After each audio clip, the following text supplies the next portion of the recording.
नमस्कार दोस्तों स्वागत है आपका एक और नई वीडियो के अंदर। दोस्तों इस वीडियो का टाइटल और थंबनेल देखने के बाद आपको इतना तो क्लियर हो गया है कि किसी की हत्या हो चुकी है और जिसकी हत्या हुई है उसका नाम है रहीमुल्लाह हक्कानी। अब दोस्तों आपको मैं डायरेक्ट यहाँ पे बताने चलूंगा कि रहीमुल्लाह हक्कानी कौन है।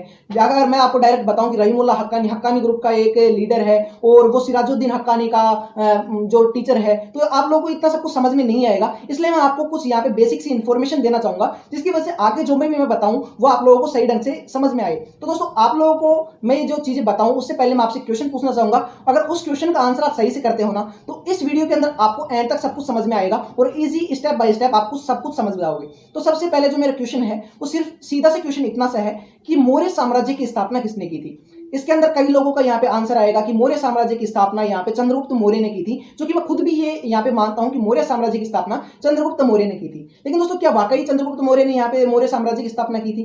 क्योंकि दोस्तों यहाँ पे जो मौर्य साम्राज्य के अंदर जो चंद्रगुप्त मौर्य है वो जरूर एक जो लीडर थे वहां पे जो कि मौर्य साम्राज्य को एक नई दिशा दी थी। लेकिन दोस्तों उस मौर्य साम्राज्य को स्थापित करने के लिए जो मास्टरमाइंड था वो था आचार्य चाणक्य। उसी तरीके से मैं आप लोगों को बताऊं कि यहाँ पे जो आप जो व्यक्ति है जो कि आपको वॉलपेपर के ऊपर यहाँ पे जो थंबनेल है उसके ऊपर दिखाई दिया होगा रहीमुल्लाह हक्कानी, जिसकी हत्या हो चुकी है। ऐसे ही आप समझ सकते हो कि जो रहीमुल्लाह हक्कानी है वो तालिबान का मास्टरमाइंड था। मान लीजिए एक तालिबान है, तालिबान के अंदर यहाँ पे कई सारे मेंबर्स हैं। तालिबान के अंदर जो मेंबर है उसके अंदर एक मेंबर है यहाँ पे सिराजुद्दीन हक्कानी।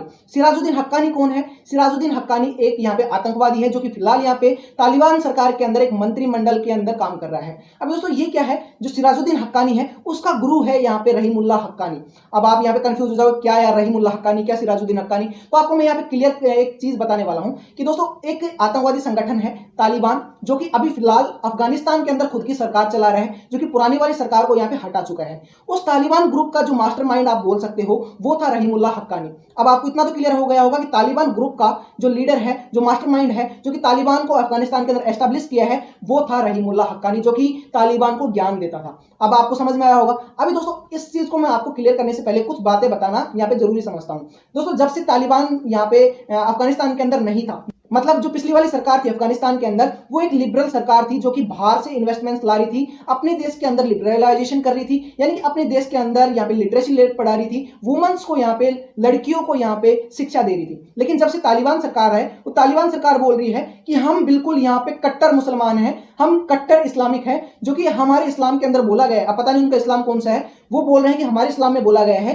कि लड़कियों को शिक्षा देना वर्जित है। दूसरी बात वो बोल रहे हैं कि हम हमारे देश अफगानिस्तान के अंदर बाहर से कोई भी इन्वेस्टमेंट्स नहीं आने देंगे, क्योंकि अगर बाहर से लोग आएंगे तो हमारे देश के अंदर जो लोग हैं उनका धर्म भ्रष्ट हो जाएगा। ये तालिबान वाले लोगों का मानना है। और तालिबान यहाँ पे सीधी सीधी बात ये बोल रहा है कि हम कट्टर इस्लामिक है, इसलिए हम नई सरकार बनाएंगे और हमारे रूल यहाँ पे एस्टेब्लिश करेंगे। अब इतनी बात आप लोगों को समझ में आई होगी। अभी दोस्तों इसके अंदर, इस तालिबान ग्रुप के अंदर जो मंत्रिमंडल है उसके अंदर एक मंत्री है जिसका नाम है सिराजुद्दीन हक्कानी। दोस्तों ये सबसे डेंजरस आदमी है। इसके ऊपर यूएस सरकार जो है वो बिलियंस ऑफ डॉलर का इनाम रखी है कि अगर ये हमारे को आप पकड़ा देते हो तो हम आपको बिलियंस ऑफ डॉलर का यहाँ पे इनाम देंगे। अभी आपको बात समझ में आ रही होगी। अभी दोस्तों जब से तालिबान सरकार अगर नहीं बनी थी ना यहाँ पे अफगानिस्तान के अंदर, उससे पहले तालिबान का जो ये सिराजुद्दीन हक्कानी है वो पाकिस्तान के अंदर बैठ कर यहाँ पे अफगानिस्तान के अंदर बॉम्ब ब्लास्ट करवा रहा था। और उस बॉम्ब ब्लास्ट का जो मास्टरमाइंड था वो था रहीमुल्लाह हक्कानी। अब आप समझ सकते हो कितना ज्यादा यहाँ पे इन्फ्लुएंस था यहाँ पे इस हक्कानी ग्रुप के अंदर रहीमुल्लाह हक्कानी का।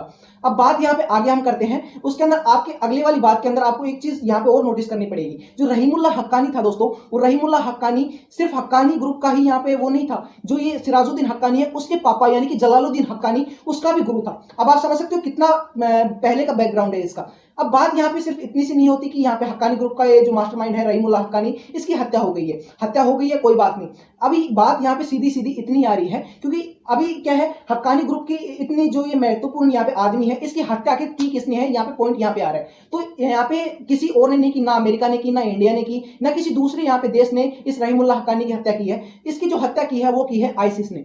अब आप बोलोगे आईसिस कौन है? अब यहाँ पे ये ट्विस्ट यहाँ पे आता है, जो आईसिस है वो एक दूसरा आतंकवादी ग्रुप है। अब जैसे तालिबान है वैसे ही आईसिस है। अब आईसिस पता है क्या बोल रहा है? आईसिस बोल रहा है कि अब ये जो तालिबान ग्रुप है ना वो इतना कट्टर इस्लामिक नहीं रहा जितना कि हम है। अब पता है आपको जो ये तालिबान है वो किस मोटिव के साथ यहाँ पे अफगानिस्तान के अंदर अपनी सरकार बना रही है। उसने बोला था कि हम कट्टर ही यहाँ पे इस्लामिक है और हम इस्लाम को यहाँ पे स्थापित करेंगे। अब आईसिस बोल रहा है कि हाँ अब ये जो मतलब तालिबान है वो उतना इस्लामिक नहीं रहा, उतना कट्टर इस्लामिक नहीं रहा, अब हम उससे ज्यादा, तालिबान से ज्यादा तगड़े यहाँ पे मतलब कट्टर इस्लामिक हैं, इसलिए हमें यहाँ पे सरकार बनानी पड़ेगी।